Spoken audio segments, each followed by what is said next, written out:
Kita kembali kepada kajian kitab Al-Fiqhul Akbar, kitab akidah yang boleh dikatakan kitab akidah pertama yang ditulis sebelum muncul imam-imam yang lain. Dan kitab ini diriwayatkan dari imam yang lebih dahulu ada sebelum Imam Syafi'i, Imam Bukhari, Imam Muslim, imam-imam yang lain. Beliau wafat tahun 150, Imam Abu Hanifah. Di tahun itu lahir Imam Syafi'i. Imam Bukhari belum lahir. Imam Bukhari baru lahir tahun 194. Artinya kitab ini sudah sangat tua. Jadi kita sekarang mempelajari kitab, boleh saya sebut, kitab tertua dalam akidah. Ya. Dulu disebut kitab akidah itu tentang keyakinan, keimanan dengan fikih, tapi fikih yang akbar. Fikih yang akbar artinya fikih yang terbesar. Karena fikih bermakna pemahaman. Pemahaman agama terbesar dimulai dari memahami Allah yang maha besar. Sebelumnya kita sudah membahas tentang sifat-sifat Allah dalam istilah yang sering kita pakai waktu kita kecil. Jadi kalau kita bahas Allah, wujud, qidam, baqa mukhalafatuhu lil hawadits, qiyamuhu biyamsihi, wahdaniyah, qudrah, iradah. Qudrah, iradah dan selanjutnya disebut sifat ma'ani. Sedangkan di zaman itu disebut sifat zatiyah. Ini hanya pengistilahan. Bahwa setiap masa ada istilah yang berbeda. Jadi istilah itu bukan dari Nabi Muhammad SAW. Hadis sahih, hadis tidak sahih, bukan istilah dari Nabi Muhammad SAW. Hadis sahih, tidak sahih, istilah dari ulama. Ya. Nah, dalam bab sifat Allah, jadi ilmu paling besar di alam semesta itu ilmu memahami Allah. Itu paling berat. Memahami Allah tidak mungkin jika tidak dimulai dengan memahami sifat Allah. Sifat Allah boleh kita sebut atribut-atribut atau karakter-karakter yang bersumber dari Allah Subhanahu wa taala. Kalau saya, misalnya, waktu kecil belum ada gelarnya. Apakah itu ustadz, apakah doktor, apakah sarjana, apakah magistir, nggak ada gelar waktu lahir. Ketika sekolah, ketika mengajar, dapat gelar. Berarti gelar itu baru muncul belakangan. Nama itu baru diadakan belakangan. Apa bedanya dengan Allah? Mari kita baca kitab ini. Sebelumnya mengirimkan surah Al-Fatihah untuk baginda Nabi Muhammad SAW. Dan untuk imam ini, Al-Imam Al-Azam Abu Hanifah Nu'man ibn Thabit radhiyallahu ta'ala anhu. Dan orang-orang tua kita, guru-guru kita semua, dan diri kita masing-masing. Semoga Allah membuka pikiran kita semua. Al-Fatihah. A'udzubillahi minasyaitonir rajim. Ya. Surat orang mau Jadi apakah sifat dan nama Allah itu baru muncul? Tidak. Sifat Allah, nama Allah disebut azali. Jadi sudah ada sebelum alam ini. Dan dia tidak ada karena ada sesuatu perubahan pada Allah, karena Allah tidak pernah berubah. Maka ada kalimat lam yazal wa la yazalu bi asma'ihi wa sifatih. Lam yazal wa la yazal, dia senantiasa dengan namanya dan sifatnya. Jadi dulu Allah sebelum menciptakan kita, apakah dia sudah bernama Khalik? Khalik artinya pencipta. Sebelum Allah mencipta kita, apakah dia sudah bernama Khalik? Ikutin kaidah ini. Lam yazal wa la yazalu bi asma'i wa sifati. Allah semua sifat dan namanya senantiasa ada bersamanya. Sejak kapan Allah mulai ada? Pertanyaannya gitu. Allah ada tanpa awal, maka sejak saat itu juga semua namanya ada padanya. Namun, ini tidak bertentangan dengan kajian-kajian ontologi namanya, kajian-kajian ilmu hakikat yang ditulis oleh Imam Al-Burhanpuri. Dia menulis kitab At-Tufah Al-Mursalah ila Ruhin Nabi SAW yang kemudian disebut martabat 7. Ada namanya martabat ahadiyah, ya. Ada wahdah wahidiyah. Jadi Allah Subhanahu wa Ta'ala pada tahapan ahadiyah hanya zatnya, nama dan sifatnya belum Allah zahirkan, tapi sudah ada namanya. Lalu ada namanya martabat yang kedua, wahdah. Muncullah Allah zahirkan sifatnya. Sudah ada tapi tadi tidak dizahirkan, sekarang dizahirkan. Lalu al-wahdaniyah, Allah kemudian menzahirkan semua nama-namanya. Tadinya tersimpan. Nah, tapi orang mengkaji bab ini, dikira Allah itu berubah. Awalnya tidak bernama, lalu bernama. Nah, enggak begitu. Ini hanya menunjukkan tartib akli. Tartib akli, kata Imam Burhanpuri, untuk menjelaskan metode rasional saja. Bahwa kita perlu kategorisasi. Bukan zaman. Allah tidak memerlukan zaman. Bal huwa kama qala an nafsihi anad dahru. Akulah sang waktu, kata beliau. Kata Allah Subhanahu wa Ta'ala. Jadi pencipta waktu itu Allah, maka waktu tidak berlaku kepada Allah Subhanahu wa Ta'ala. Sebelum Allah menyembuhkan kita, Allah sudah syafi belum? Bernama Syafi, penyembuh. Sudah. Seandainya tidak ada penyakit, Allah tetap disebut sebagai penyembuh, tetap. Apalagi, kalau bapak-bapak ini kalau nggak sekolah, sarjana teknik sipil nggak disebut insinyur atau ST hari ini. Kalau belum diberitahu, nggak tahu. Lain dengan Allah. Sebelum alam dicipta, Allah sudah tahu. Nama Maha Tahu sudah melekat pada Allah Subhanahu wa Ta'ala. Itu makna lam yazal wa la yazal bi asma'ihi wa sifatihi. Dia senantiasa ada dengan nama dan sifatnya. Jadi al-asmaul husna yang kita baca hari ini, itu semua nama sudah ada. Itu nama qadim, azali. Sudah ada sebelum alam semesta. Seandainya makhluk tidak memuji Allah, apakah Allah masih disebut Al-Hamid, Al-Majid, yang maha terpuji? Ya, gimana? Nggak ada di makhluk memuji Allah. Allah masih disebut terpuji nggak? Al-Hamid, Al-Majid. Ya senantiasa. Allah tidak pernah memerlukan pujian kita. Dia cukup memuji dirinya sendiri.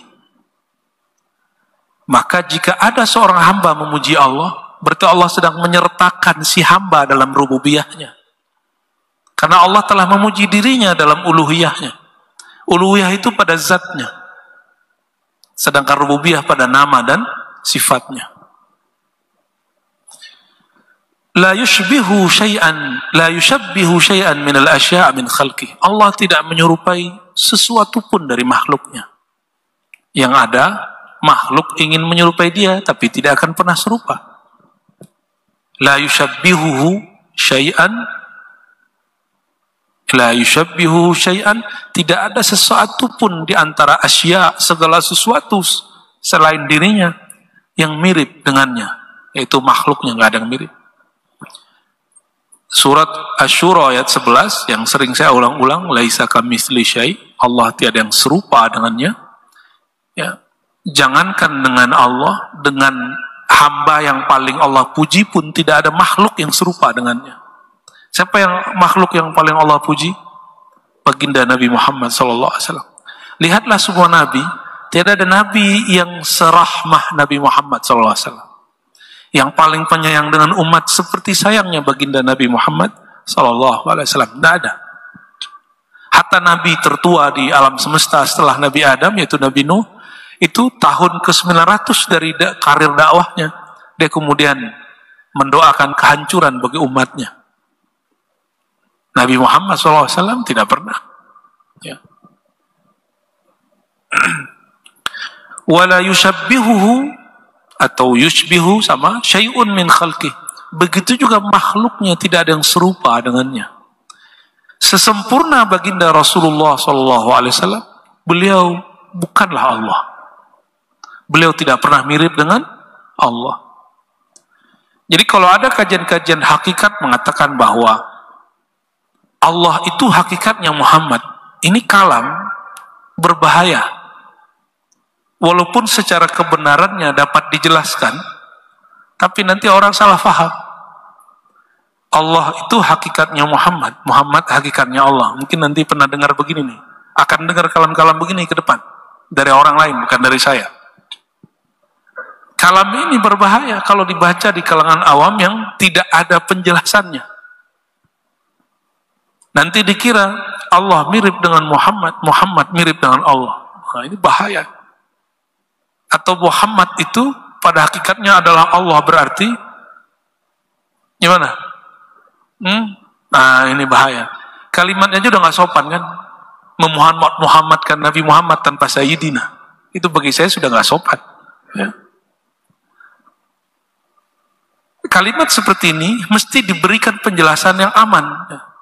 Allah itu hakikatnya Nabi Muhammad SAW. Agak mendingan.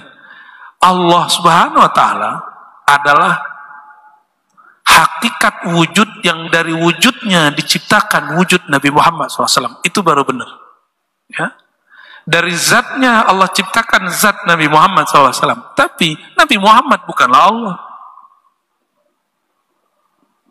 Jadi kalau ada orang nggak mau lagi sholat, ditanya, kenapa kamu nggak sholat? Jawabannya pasti begitu. Untuk apa lagi sholat? Allah sudah ada dalam diri saya, katanya. Pernah dengar begitu nggak? Oh, saya sering. Kadang kita pencari ilmu ini. Ada yang udah nggak mau sholat. Kalau kita nggak sholat, nggak usah buat-buat alasan begitu. Nggak sholat aja. Nggak usah ingkar kepada sholatnya, kafir nanti. Orang tidak sholat karena malas, tidak kafir. Tapi orang tidak sholat karena ingkar, dia kafir. Itu beda tipis tuh. Ya. Jadi seandainya betul kalimat Allah, dari wujudnya Allah memberikan wujud kepada kita. Tapi bukan berarti wujud kita pecahan dari wujud Allah. Salah juga itu. Berarti ada yang berkurang dari Allah. Kan nggak begitu. Nah, inilah kalimat ini muncul untuk mengantisipasi ada kalimat-kalimat kayak tadi. Walaupun sifat hayat hidup saya, hidup kita semua adalah anugerah dari hayatnya Allah, tapi hayat kita bukan hayatnya Allah. Hidupnya kita beda dengan hidupnya Allah. Walaupun wujud saya, wujud kita semua adalah anugerah dari wujud Allah, tapi wujud kita lain dengan wujud Allah Subhanahu wa Ta'ala. Lam yazal wa la yazalu bi asma'ihi wa sifatihi dzatiyati wal fi'liyah.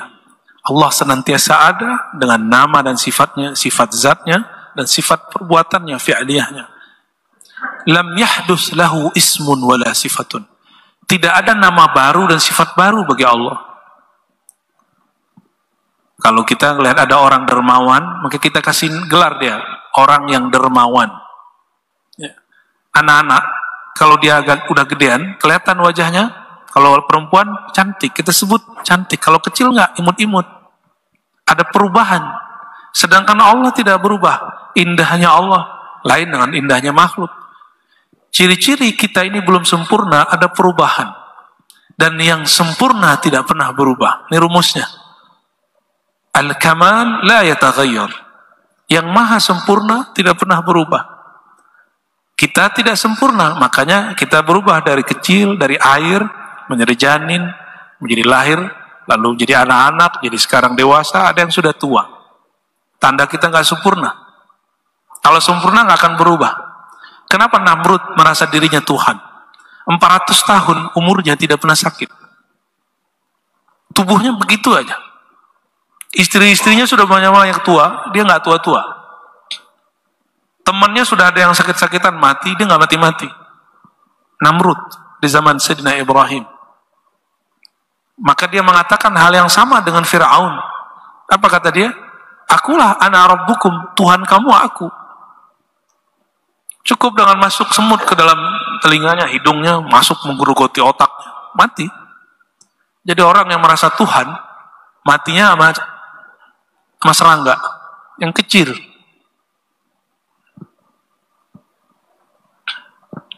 Jadi Allah Ta'ala disebut maha memberi rezeki bukan setelah dia memberi rezeki. Sebelum Allah menciptakan rezeki, Allah telah disebut maha memberi rezeki. Ya. Jadi tidak ada nama baru, sifat baru pada Allah SWT. Maka semua nama yang kita lihat hari ini itu bukanlah hasil yang seperti kita, perolehan prestasi Allah, enggak. Jadi nama-nama Allah itu bukan prestasi Allah. Nama-nama Allah itu sudah ada sejak awalnya.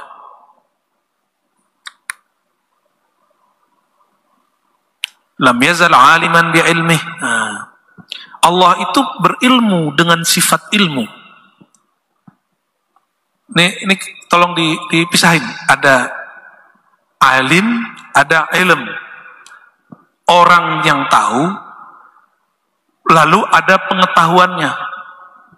Orang yang tahu, alim. Pengetahuannya ilmu. Dalam akidah Ahlussunnah dipisahkan antara ilmu dan zat yang punya ilmu. Ini materi kampus sebenarnya Pak, sama materi pesantren. Tapi saya berharap semoga jamaah ini kan educate semua. Harus paham lah. Ini bukan kajian berat, cuma jarang dikaji. Karena jarang dikaji terasa berat. Ada orang alim, ada ilmunya. Orang alim itu berilmu dengan ilmunya. Ini Ahlussunnah, ini pasangannya. Orang alim dengan ilmunya. Oleh kelompok yang disebut Mu'tazilah dan kebatinan, ini hampir sama. Orang alim bukan dengan alimnya, tapi dengan zatnya, dengan dirinya. Apa akibatnya? Itulah akibatnya. Ketika ada orang berilmu dan dia mengatakan Allah berilmu dengan zatnya, kita ini pancaran ilmu Allah. Bagi dia ilmu tidak ada, yang ada zat. Allah berilmu dengan ilmunya. Itu Ahlussunnah. Ini saya ulang-ulang. Allah berilmu dengan zatnya. Itu kelompok bukan Ahlussunnah. Apa akibat berkalam seperti ini? Allah berilmu, Allah berkuasa, Allah berkehendak dengan zat. Nanti orang akan merasa dirinya adalah zat Allah. Ya, itu akibatnya. Makanya muncul tuh orang ngomong-ngomong begini, zatku, zat Allah. Itu akibat karena gagal di sini. Jadi dalam akidah Ahlussunnah, Allah berkehendak. Apa bahasa Arab berkehendak? Qadir, dengan sifat kudrat. Kenapa perlu disebut Allah berilmu, mengetahui dengan ilmunya, bukan dengan zatnya? Ilmu Allah berkait dengan al-ma'lum, objek yang diketahui. Sekarang ini kita ngapain? Allah tahu nggak? Berarti kita disebut objek yang diketahui. Tadi di rumah, sekarang di masjid. Tadi kita di rumah, Allah tahu kita di rumah. Sekarang Bapak Ibu di masjid. Allah tahu Bapak Ibu di masjid. Ada perubahan nggak? Ada perubahan. Apa yang berubah? Objek yang diketahui tadi di rumah, sekarang di masjid. Pertanyaannya, apakah ilmu Allah berubah? Apakah ilmu Allah berubah? Kalau pengetahuan saya berubah. Tadi saya di rumah, sekarang saya di masjid. Pengetahuan saya berubah. Tapi apakah pengetahuan Allah berubah? Inilah kenapa Imam Ghazali mengkritisi filosof Ibnu Sina. Pernah dengar Ibnu Sina? Bapak kedokteran, ternyata dalam bab akidah bermasalah. Dia tidak kafir, tapi dia bermasalah. Bagi Ibnu Sina, apabila objek yang diketahui berubah, maka ilmu dari orang yang tahu itu juga berubah. Ketika alam tadinya tiada menjadi ada, kita dulu belum ada, sekarang ada. Berarti ilmu Allah berubah. Kata dia, ilmu Allah berubah. Bahaya ini. Mengatakan ilmu Allah berubah, berarti ada sesuatu yang berubah pada sifatnya. Paham maksudnya? Allah itu sudah tahu sebelum alam ini ada. Maka pengetahuannya bukan karena perubahan di alam ini lalu kemudian jadi tahu. Saya diberitahu baru tahu, melihat baru tahu. Sedangkan Allah tidak perlu melihat dan mendengar untuk tahu. Sebelum semua yang diketahui oleh makhluk itu ada, Allah sudah tahu. Adakah yang terjadi di alam semesta sesuatu di luar pengetahuan Allah? Saya mau tanya, ada nggak? Nggak ada. Karena semua sudah ada dalam ilmunya. Saya ngomong detik ini, sebelumnya, detik sebelumnya, itu sudah ditetapkan dalam ilmu Allah. Nggak ada perubahan. Yang berubah saya.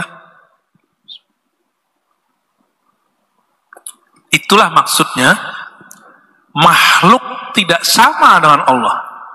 Pengetahuan makhluk ada asbabnya, ada perubahannya. Pengetahuan Allah tidak berubah. Gitu ya. Itu maksud kalimat tadi. Allah senantiasa ada dengan nama dan sifatnya tidak berubah. Lam yahdus lahu ismun wala sifatun.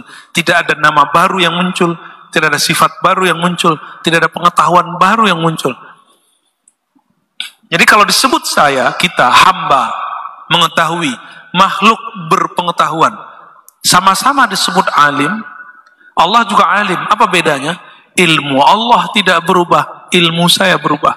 Saya belajar baru tahu, diberitahu baru tahu, terjadi baru tahu.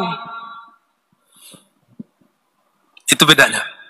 Ya, semoga pusing ya. Tapi ini harus saya sampaikan. Ya, karena ruhnya senang, ruhani Bapak Ibu senang. Walaupun kepalanya pusing 7 keliling.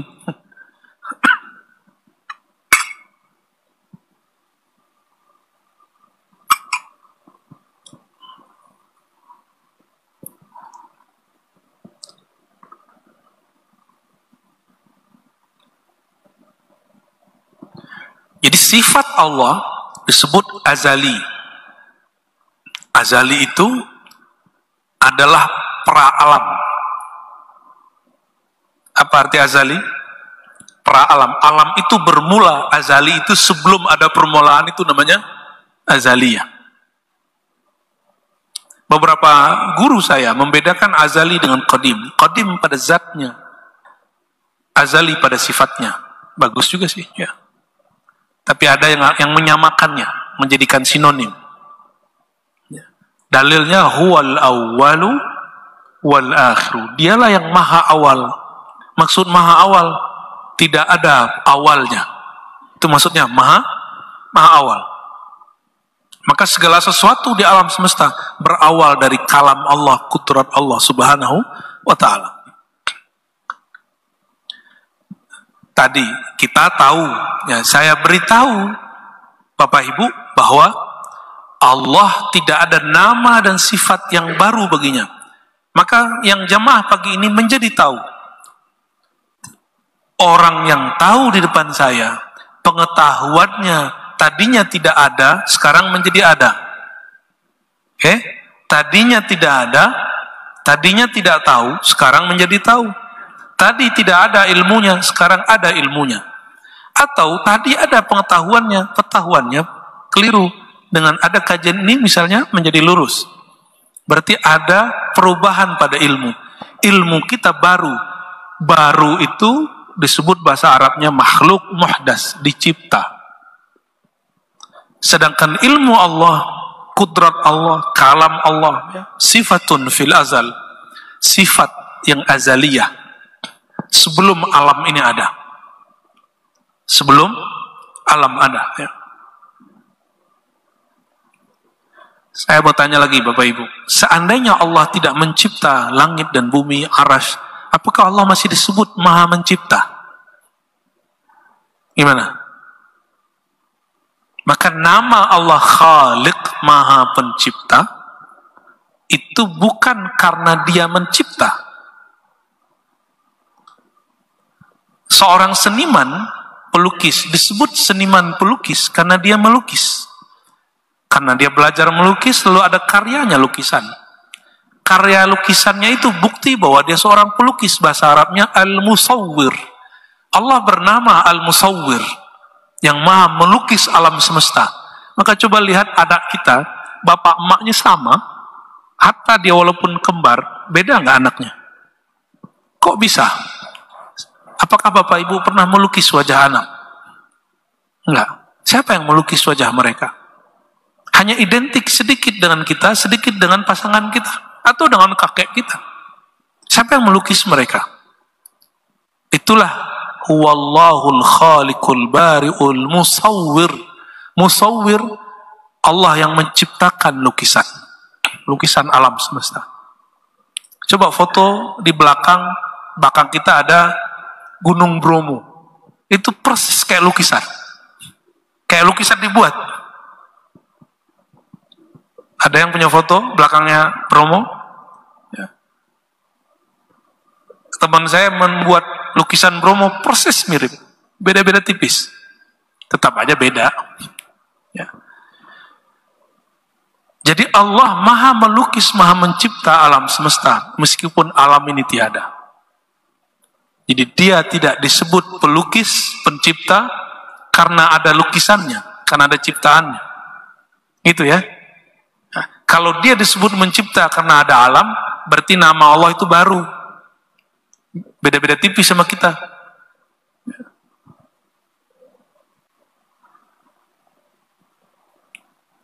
Maka kita tidak menerima istilah, mohon maaf, ya, ini perbedaan kita dalam agama yang lain. Tuhan Bapa.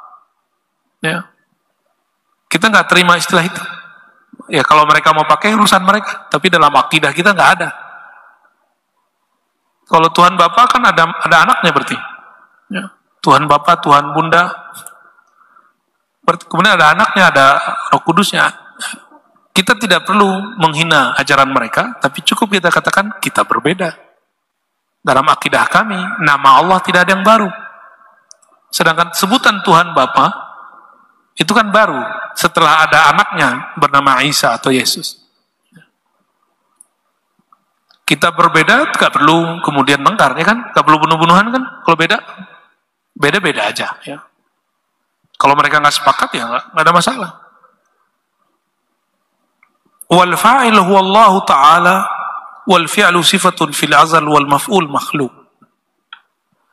Imam Abu Hanifah mengatakan, Allah pelaku, ja'ala, fa'ala, melakukan sesuatu, perbuatan Allah itu juga azali, perbuatan Allah. Artinya Allah itu berbuat bukan di alam, bukan karena ini alam baru, lalu kemudian perbuatannya ini dihukumi baru. Ini perbedaan dengan Imam Asy'ari, perbedaan istilah aja. Ya. Perbuatannya azali, sedangkan yang objek yang dibuatnya, makhluknya, disebut makhluk. Muhdas baru. Perbuatannya tidak baru.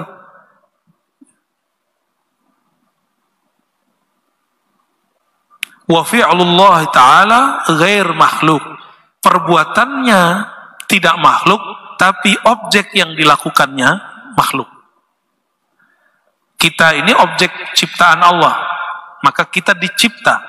Tapi kemampuan Allah mencipta kita itu bukan makhluk. Karena kalau makhluk berarti ada proses. Jadi kenapa Imam Abu Hanifah mengatakan tidak makhluk berarti menihilkan proses kepada Allah Subhanahu wa Ta'ala. Jika disebut di dalam Al-Quran Allah menciptakan langit dan bumi fi sittati ayyam, dalam 6 hari. Hari ini hari untuk kita, bukan hari untuk Allah. Tolong dibedakan. Itu hari, 6 hari itu tidak berlaku kepada Allah, berlaku kepada makhluk. Apa dalilnya? Disebutkan di dalam Al-Quran, wa ma lahu min nasib, wa ma massana min lughub. Artinya hampir sama. Allah mencipta dalam 6 hari. Logikanya, kalau kita bekerja full 6 hari, kita lelah. Allah mengatakan, dia menciptakan langit dan bumi selama 6 hari. Dan dia tidak pernah lelah. Maksudnya, hari itu berlakunya untuk kamu, tidak berlaku kepadanya. Sehingga tidak ada lelah dalam kamusnya Allah Subhanahu wa Ta'ala. Kita bekerja dari pagi sampai sore. Kadang-kadang di kendaraan kita ketiduran, benar nggak? Benar, Pak? Ya? Naik MRT ketiduran. Sering nggak? Ya, kadang-kadang kelewat. Oh, tinggal balik lagi kan? Yang enak kalau sudah pakai ojek online. Ya. Nanti orang kasih tahu, udah sampai Pak, udah sampai Pak. Ya. Kan gitu. Tapi ketika kita kemudian mengibaratkan Allah Subhanahu wa Ta'ala, nah itu berlainan, ya. Tidak sama pengibaratannya, ya. Kita baca lagi sedikit lagi, ya. Wa sifatuhu fil azal ghair muhdatsa wala makhluqa, faman qala innaha makhluqa wa muhdatsa aw waqafa aw syakka fiha fa huwa kafirun, ya. Billahi ta'ala. Yang mengatakan bahwa aktivitas Allah itu makhluk atau ragu atau tawakuf, dia kufur. Ini perkataan Imam Abu Hanifah.